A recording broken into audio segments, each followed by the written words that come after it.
Hello, and welcome back to the Michigan State Wealth Management Association podcast. We are back with another episode of the Summer Rewind series, where we get to upload previous favorites for you to enjoy. We look forward to seeing you this fall with new episodes. Until then, enjoy these classics. Hey everybody, it's Costa. My guest today is Blair DuQuesnay. Blair is an advisor at Ritholtz Wealth Management, where she also sits on the investment committee.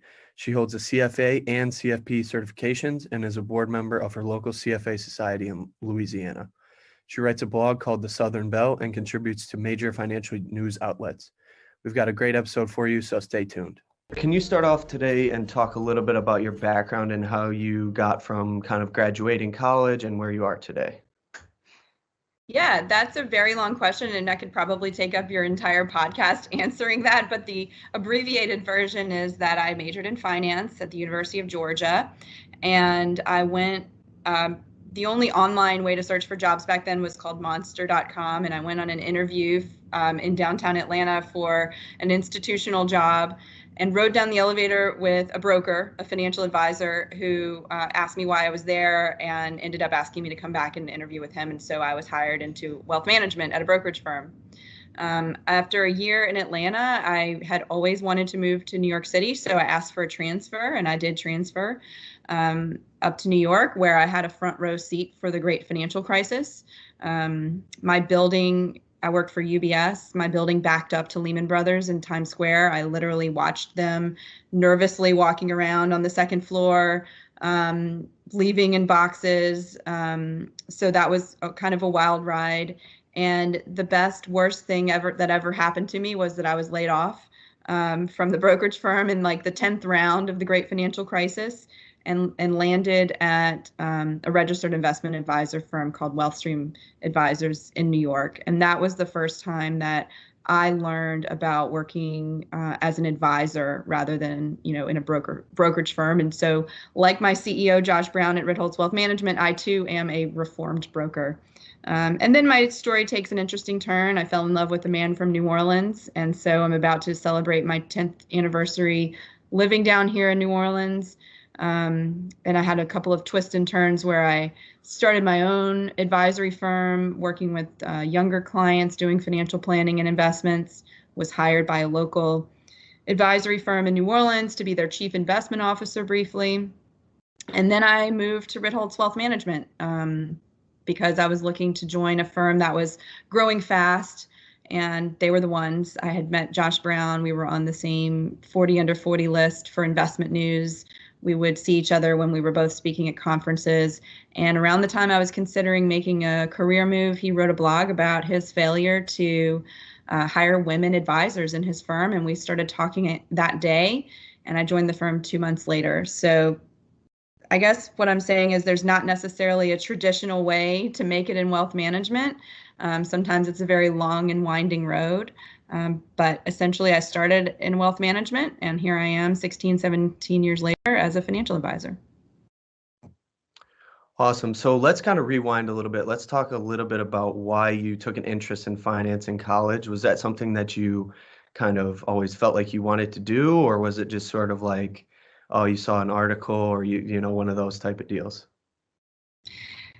Okay, so I entered college as a dance major. I was a classically trained ballerina, and I started out solely majoring in dance. And in my sophomore year, I decided I should probably get a second major since I was at a university and paying college tuition and all of the rest. So I started majoring in business, but I didn't know exactly what field in business I wanted. And in Accounting 101, this is the nerdiest story ever, but in Accounting 101, they taught me about time value of money and the fact that compounding and it makes more money that you make makes more money. And the light bulb went off, and I said, this is interesting. I want to study finance. And so the rest is history. Awesome. That's not a nerdy story at all. So I think everybody should be interested in time value of money for sure. So let's talk a little bit about a different topic here. So obviously you're an advisor with Ritholtz. You sit on the investment committee. You write a blog. You contribute to major news outlets. You're also a past president and you're a current board member of the CFA Society of Louisiana. And you're also active with an organization that works to reform and renew Louisiana and you're a mother. So my question is, number one, why do you have an interest in doing all those different things? And then number two, how do you kind of balance all of them and prioritize the different roles that you are involved in? Yeah, I think I get the community aspect from my mother. I always saw her volunteering and giving back in the community. She was always a good board member and president of several boards. So that was really instilled in me. And then the work ethic I get from my father. I mean, I saw him wake up before the sun came up every day and go to work, and still doing that, to this day. So I have a little bit of both of them, and I just couldn't get either of it out of me. So I enjoy my work. I enjoy being an advisor and helping clients solve the financial puzzles in their life and the relationships that come from that. But I also enjoy the numbers and learning about new investment strategies and what are the best ways to implement strategies for our clients in a tax efficient manner. What are we going to do now with low interest rates? All of those questions really resonate with sort of the analytical thinking side of my brain. So I've always done both. That's why I have both a CFA charter and a CFP certified financial planning designation. And I've always done both. I never just was able to choose one. I think when I walked onto the research floor at the brokerage firm and it was silent like a library, a part of me loved it, but I knew I could never sit there every single day, 5 days a week, that I would have to also be interacting with people. I waited long time to get married and to have children. So, that's been the latest challenge for me. I look at it as the next, step in life. I'm just going to overcome it just like everything else. But now that I have children, I wonder why I waited so long. They're wonderful. They're a lot of work, but they're also wonderful. Even before the pandemic forced everybody to work from home, I actually chose to move home right before the birth of my second daughter in February. So I was a month ahead of everybody. But being a financial advisor gives me that flexibility. Before we started recording this podcast, I was sitting with my daughter on my lap for another Zoom call that was not work related. So it's a new world. We're able to combine all of these things and, put the baby down for a nap right before a client review call. And that's a wonderful thing. We're really lucky to be living in these times. No, absolutely. And I think that we actually spoke with Ben Carlson recently, and he said the same thing about the flexibility, and especially with Ritholtz, them allowing you guys to kind of work from home even before the pandemic. So another question I kind of have about all these different roles is how do they all kind of contribute to your sort of main career of being an advisor and working at Ritholtz? Yeah, I think a lot of us at the firm are writers, and we write to help us formulate our thoughts. So if there was no blog, I think Barry Ritholtz would still get up every morning and write, right? And so for me, writing is something I've always enjoyed. I've written before I joined the firm. I used to write the quarterly newsletter at one of my firms. I've written in the corporate voice. So I think writing would always be a part of who I am, even if it wasn't on a blog. And so it's very easy to just copy and paste and publish all of that on a blog if I think other people might be interested in reading it. So that's just a way of formulating thoughts. Giving back to my community, I guess I don't like to use the term personal brand. I think before that it was just reputation, right? Reputation is very important. And I care about where I'm living and the people who live around me and making it a better place. And so I look for ways that I can use my skills to give back. And mostly it's giving of my time. But I don't think that will be something that ever ceases for me. I've learned a lot. I've met a lot of wonderful people that I would not meet through work by doing civic work. And so I think what you're seeing is just a manifestation of all of the parts of me. And that's another wonderful thing about the way work is today. We don't have to go work for a corporation for 35 years and be a cog in a wheel anymore. Everybody can be themselves if they're lucky enough to land at the right firm. Absolutely. So let's touch a little bit about something that you mentioned. You mentioned that you hold the CFP and CFA designations. And for our listeners, just really quick, the CFP is the Certified Financial Planner, and then the CFA is the Chartered Financial Analyst. And you mentioned that the CFA is a little bit more research focused, a little bit more investment focused, I guess. So you said that you kind of chose both because you couldn't choose one. And I want to kind of dive into a little bit about what the main differences were in your experience studying and taking exams and eventually receiving those designations, and then what kind of strategies you had for completing each one. Yeah, so I did the CFA first. And CFA, I haven't taken the bar. I haven't gone to medical school. I haven't taken the accounting exam, but I've been told that it's harder than any of those. So it's very rigorous. If you take what you learn in your finance classes and what you would learn if you did an MBA with a specialty in finance and wrap all of that into a series of exams, plus more information about what it's like to be a professional and be ethical and all of these things and live in and be a part of a global profession trying to make the investing world better for society.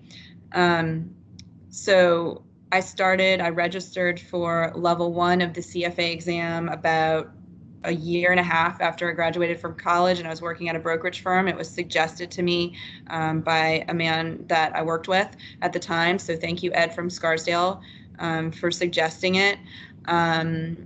I used the books that my boyfriend at the time had used to take it the year before, so I only paid for the exam. I started studying in January for a June exam, and it's just, you just got to go for it. You got to put in the hours. It's really, really rigorous. And then at the time, you could take a test once a year in June. So if you failed, you had to wait a full year to take it again. They started offering level 1 in December and in June. I never got into the December rotation. So then level 2 comes around, and it's even harder. It's level 1 is a speed test. It's a lot of questions, single topics. Level 2 is multi-question problem sets. And it's the one where most people drop out. I put in the hours and I passed it. And so then level 3 came around, and my job was very demanding. I had a manager at the brokerage firm who wanted me to be in at 7:15 every morning. I'm not a morning person. It was not a good fit for me. And he also wanted me to stay until 6 or 7 at night. So I didn't have the time, and I failed it. And I had to take level 3 a year later, a second time. But the CFA charter has become so much more to me than some tests that I passed or letters that became behind my name, because I've volunteered and I've been the president of my local society. I have met fellow charter holders from literally almost every country in the world by going to global conferences. It's really amazing to meet people who do exactly what you do, who are a lot like you, who are from every stretch of the globe. That's an amazing thing to know that you're part of a global profession. After that, I was working at WealthStream Advisors, and they did financial planning very seriously, and they suggested that I take the CFP. CFP is a very broad mix of topics that you would need to help somebody with a financial plan, and that includes investments, tax, insurance, estate planning, all of these topics that you would need to help a family decide, what they need to do with all areas of their finances. So I was able to skip the education component of the CFP because of my CFA and just study for and take the test. And I did that in about 6 months, but I will tell you, it's not that CFP is easier. It's not as rigorous, but it's broad. And so it was really hard for me to make sure that I got all of the data in. I mean, I was flipping flashcards until literally the moment before I took the test. I probably use CFP more, information more in my job as an advisor than I do CFA. And so I think both are really amazing, powerful. They're credentials that have teeth, right? There's a lot of letters out there, and some of them don't have many requirements. CFP also requires ongoing continuing education, and CFA requires, annual renewal and commitment to the ethics that are behind the standard. So to anybody considering either of these, neither are easy. They're going to require a lot of time and attention, but they can both take you to wonderful places in your career. Absolutely. I think most of our listeners are probably going to attempt the CFP, but I think the CFA, like you said, it's got teeth and it's sort of the gold standard for industry. So I want to switch gears a little bit and talk about the op-ed that you wrote, I think about a year ago in January in the New York Times, and it kind of talked a lot about the lack of female representation in the industry, and I think the title is Consider Firing Your Male Broker or something like that. So if anyone would like to read it, we'll link to it as well. But so what I want to talk about is what would you kind of recommend to young women who might be considering a career in financial advising, but are maybe nervous about, oh, I don't see many role models that look like me. How can they be successful? First of all, if they're considering it, that's a win, because where we're losing is that young women are not hearing about the career. Like you said, there aren't a lot of visible women who are advisors that they would see. You got to see it to believe it. So first of all, thank you for considering it as a career. And I'm glad that you got there, however it came to you, because, we need to get the word out. Getting from the path from undergraduate to advisor, there's no shortcut, whether you're a man or a woman. You got to get the experience of being in the room with a client. We're talking to people about their money, their life savings. It's emotional. It's a lot of things all wrapped into one. So the ability to interact with people is only a learned skill. So, be patient. Try to get that first job with an advisor or a firm that you'll be able to learn from, that you're going to be doing grunt work at first, and that's okay. I never knew that the skill of knowing how to bind presentations would be useful, but let me tell you, when you start your own advisory firm, there's no one else to bind the presentations for you. So in my first year as a sales assistant at a brokerage firm, we had a lot of clients that were institutions, 401k plans, pension plans, and the advisors would go to these board meetings with 13 board members, 15 board members, and I'd be in the back the night before binding all of those copies of the presentations. So don't be afraid of the grunt work, but make sure that you're somewhere where you can learn. And you may not even be invited to sit in front of the client in your first couple of years, and that's okay too. You're going to be talking to them on the phone. I'll never forget, my first week on the job at UBS, there was a client. He was some sort of .com firm founder, and he needed to wire money to buy a piece of property. I didn't know what a Fed fund wire was or how to enter it, and I just had these mix of information, and this is like $4 million that needed to get to a bank account that day, and the pressure was on, and I was figuring out, and the ops team was trying to teach me how to do it, and I had to jump through hoops to get it done, and it was very stressful. But just even if you're just talking to a client on the phone about scheduling an appointment, or just little menial things, that learning how to deal with people is very important. It's a very big part of the job that I think a lot of students may overlook. They're focused on the topics and the number skills, but you've got to focus on that as well, which is great if you're a woman, because women stereotypically are good at that. They're good at listening. They're good at having empathy. So that's why this is a job that is great for men and women, but especially for women. You might be getting a little bit of background noise with my 8-month-old baby, this work from home Zoom life here, but it will give you autonomy over your time.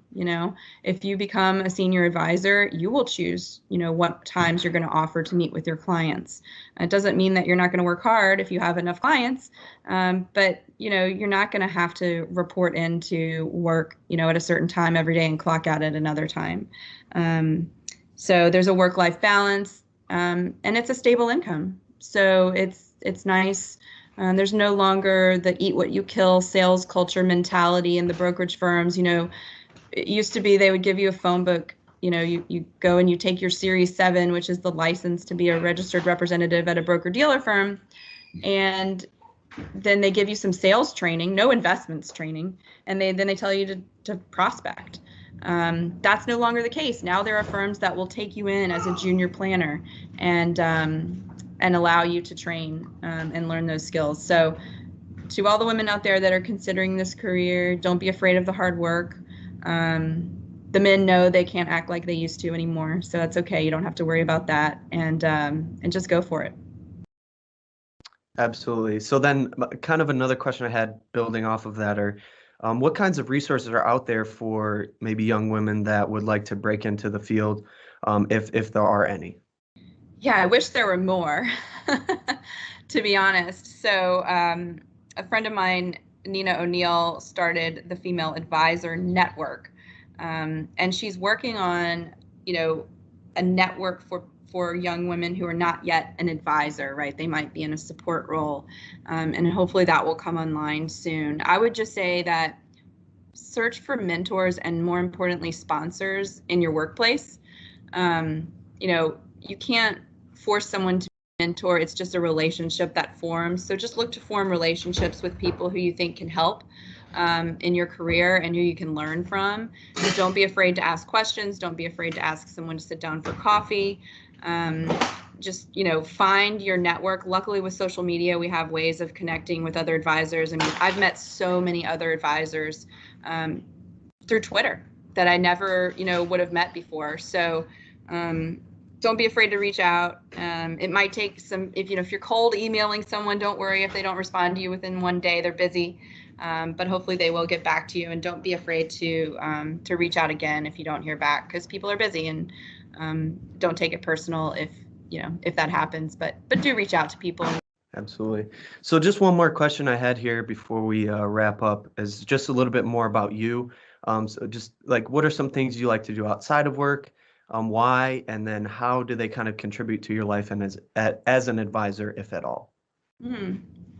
Yeah, so I told you I was a ballet dancer, and so that idea of using my full body in a discipline has always been a part of my life, and that kind of morphed into yoga. And so I have a yoga practice. I wish I went more often, but having young children, it's very difficult. But I would love to start every day before work with that yoga practice. And even though it's crazy stuff like doing forearm stands and back bends and standing up from back bends, stuff I never thought I would do, it's a clarity. It's a moving meditation. It sets the intention for the day. It clears the junk out of my mind, because even when I'm laying in bed watching television, getting ready to go to sleep, I could check that email from a client. It's really hard to turn off. And so that ability to clear the mind for an hour and a half in the morning is very important. And I think it's also important, that as you get older, that you maintain mobility and flexibility in your joints. I think that's really important. So a lot of times when I'm doing crazy, like putting my leg behind the head, I'm like, my clients should be glad that I'm doing this torture to myself in the morning, because it's making me a better advisor. In addition to that, when I don't have an 8-month-old baby and a 3.5-year-old son, and one day I will move past this part of my life, but I love to read. I love everything from Harry Potter novels to, business memoirs and everything in between. History, I love to learn about history. If I had all the time in the world, I would read a lot more history. So, reading is important. And when there's not a pandemic going on, live music is a really big part of what I do. I just, performance in general, I think, is a very special thing, the relationship between the performer and the audience, and just going and being able to decompress and listen to live music, I think is just very healing. And so I can't wait till that resumes again, because that's probably, besides travel, the biggest thing that I miss right now during COVID-19. Absolutely. I think it's great that you have so many different interests outside of work. I think it helps, like you said, just decompress and keep your mind off of different things and engaged. So this was great. This was awesome. I wanted to kind of give you a little bit of time at the end here for any other comments, maybe something that you wanted to touch on that we didn't get to, or anything like that. Yeah, thank you for having me. I hope that this has been helpful. I really enjoy engaging with students It doesn't seem like so long ago that I was, contemplating what I was going to do with my career.